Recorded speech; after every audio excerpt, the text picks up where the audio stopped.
everyone. So this is Muskan from Excellent Career Point. So in the previous video of class 8, I have taught you that what is food poisoning. So today we will read about what is food preservation. अगर भाई food ख़राब होता है और अगर हम उसको खा लेते हैं तो फूड पॉइजनिंग होती है, पर इसका इलाज क्या है, मतलब इसको फूड को हम प्रिजर्व कैसे कर सकते हैं. So let's take a example. मान लो आप कुछ दिन के लिए मैंगोज़ लाते हो.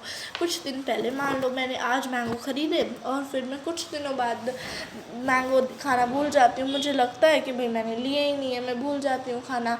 और जब मुझे याद आता है कि भाई मैंने तो मैंगो भी लिए थे, और फिर जब मैं मैंगो खाने जाती हूँ तो सारे मैंगोज़ ख़राब हो चुके थे, उनके अंदर कीड़े लग जाते हैं और वो ब्लैक उनके अंदर दाग हो जाते हैं.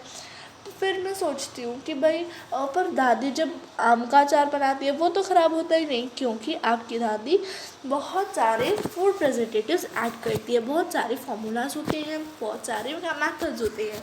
तो हम स्टार्ट करते हैं सब फर्स्ट केमिकल मेथड से. तो what is chemical method? Salts and edible oils are the common chemicals generally used to check the growth of microorganisms. जो salt और edible oils होते हैं वो common chemicals हैं, इसलिए microorganisms की growth को चेक करने के लिए. इसलिए हम इनको क्या बोलते हैं? प्रेजर्वेटिव्स. क्या बोलते हैं? प्रेजर्वेटिव्स, क्योंकि हमारे फूड को प्रिजर्व करते हैं. हम सॉल्ट और एसिड में मिला देते हैं जैसे कि माइक्रोब से बचने के लिए. बट कौन से एसिड डालते हैं हम? We add sodium benzoate and sodium metabisulphite are the common preservatives. ठीक है, ये जैम्स और स्क्वैशेस में उनकी स्पॉइलेज चेक करने के लिए भी यूज़ होते हैं. The next one is preservation by common salt. सबके घर में कॉमन सोल्ट होता है, और जैसे अचार बनाते हैं, पिकल्स, आंवला, रॉ मैंगोज, टैमरिंड, इनमें हम ऐड करते हैं कॉमन सोल्ट उनको प्रिजर्व करने के लिए. और आप जानते हो मीट और फिश को भी एजेस तक कॉमन सोल्ट से ही प्रिजर्व किया जाता है. अब प्रिजर्वेशन बाय शुगर, हाँ चीनी, मीठा, वो भी हमारे प्रिजर्वेशन करती है, वो भी हमारे एक प्रिजर्वेटिव है. कैसे? क्योंकि जैम्स, जेलीस और स्क्वैशेस वो तो मीठे होते हैं ना, उनको इसलिए शुगर से प्रोटेक्ट करा जाता है, क्योंकि शुगर क्या करती है? मॉइस्चर को कम कर देती है, और मॉइस्चर में ही बैक्टीरियाज, माइक्रो ऑर्गेनिजम्स ग्रो करते हैं. Next one is preservation by oil and vinegar. What is oil and what is vinegar? You all know. So अब ऑयल और विनेगर से भी अपनी फूड को बचा सकते हैं. ऑयल और विनेगर होते हैं ना, वो ना पिकल्स यानी कि अचार में डाले जाते हैं, क्योंकि जो बैक्टीरिया होते हैं ना वो ऐसे इन्वायरमेंट में बिल्कुल भी नहीं रह सकते. वेजिटेबल्स में, फ्रूट्स में, फिशेस में, मीट भी इसी से प्रिजर्व किया जाता है. अब हम पढ़ते हैं हीट एंड कोल्ड ट्रीटमेंट्स. देखो, जब आप दूध लेते हो तो आपकी मदर या दादी हैं वो क्या करती हैं? सबसे पहले दूध आता है, सबसे पहले उसको छानती हैं और उसके बाद क्या करती हैं? उसको बॉईल करती हैं. वो बॉईल क्यों करती हैं? क्योंकि बॉइलिंग किल मैनी मच मोर जर्म्स. अगर आप पैस्चराइज मिल्क मंगवाते हो तो पैस्चराइज मिल्क बॉईल करने की आपको बिल्कुल भी ज़रूरत नहीं है. बताओ क्योंकि वो क्या करते हैं? वो ना सबसे पहले तो दूध को 70 डिग्री सेल्सियस के टेम्परेचर में उसको गर्म करते हैं, हीट करते हैं, और फिर 15 से 30 सेकंड के अंदर उसको चिल्ड कर देते हैं और फिर स्टोर कर देते हैं.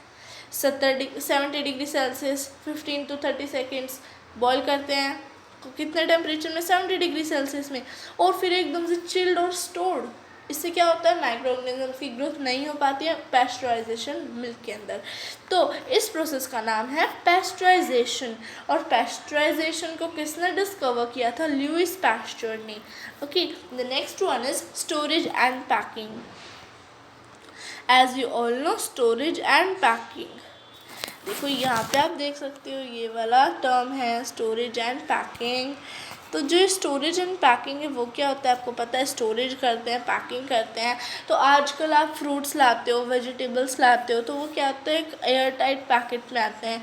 Because why? क्योंकि एयर टाइट पैकेट में वो सील आते हैं, इसलिए इससे क्या होता है? ग्रोथ रुक जाती है. किस स्टेज की? हमारे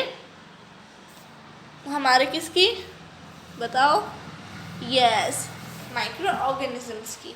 तो ऐसे बहुत सारी चीज़ें जो हमने पढ़ी, जैसे कि chemical method, preservation by common sugar, बहुत सारी हमने क्या पढ़ी? चीज़ें पढ़ी. तो आप लोग इसके बारे में डिस्कस कर सकते हैं। हमने इसके बारे में hot and cold treatment, nitrogen fixation, storage and packing के बारे में पढ़ा। नाइट्रोजन फिक्सेशन के बारे में अभी हमने नहीं पढ़ा है, जो कि हम नेक्स्ट टॉपिक में पढ़ेंगे। तो अगले वीडियो देखना मत भूलिएगा नाइट्रोजन फिक्सेशन और नाइट्रोजन साइकिल के बारे में जानने के लिए। और अगर आपको मेरी वीडियो अच्छी लगी हो, सारी चीज़ें क्लियर हो गई हों, डाउट्स क्लियर हों, तो लाइक कीजिएगा और वीडियो को ज़रूर शेयर कीजिएगा and please subscribe to my channel.